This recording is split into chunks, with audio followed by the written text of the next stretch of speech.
महाराणा प्रताप अपने पिता के बाद मेवाड़ के सिंहासन पर बैठे और स्वाभिमान के राणा कहलाए। उस समय मुगल सम्राट अकबर पूरे भारत पर अपना साम्राज्य फैलाना चाहता था, लेकिन महाराणा प्रताप ही एक ऐसे राजा थे जिन्होंने अकबर की अधीनता स्वीकार करने से साफ इनकार कर दिया। उन्होंने कहा कि मेवाड़ की मिट्टी में मुगल की तलवार की छाया भी नहीं पड़नी चाहिए।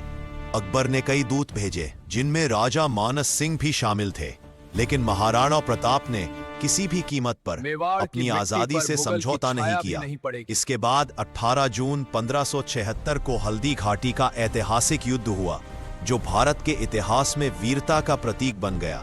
इस युद्ध में महाराणा प्रताप के साथ उनका वफादार घोड़ा चेतक था, जिसने अपने स्वामी को बचाने के लिए अपनी जान दे दी। चेतक घायल होने के बावजूद महाराणा को सुरक्षित स्थान तक ले गया और अंतिम सांस लेते हुए गिर पड़ा।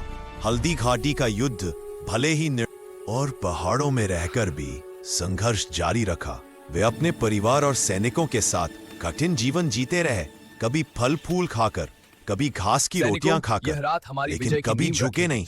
उन्होंने अपने राज्य को पुनः संगठित किया और धीरे धीरे कई दुर्गों को वापस जीता। उन्होंने गोगुंदा, देवरिया, उदयपुर और चावंड जैसे स्थानों को पुनः स्वतंत्र कराया। महाराणा प्रताप ने अपने जीवन का हर क्षण मातृभूमि की स्वतंत्रता के लिए समर्पित किया।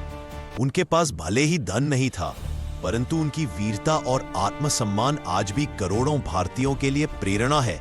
कहा जाता है कि जब अकबर को यह समाचार मिला कि महाराणा प्रताप घास की रोटी खाकर जीवन जी रहे हैं, तो उसने भी उनके साहस की प्रशंसा की थी। प्रताप ने कभी अपनी प्रजा को मुगलों की गुलामी में जाने नहीं दिया।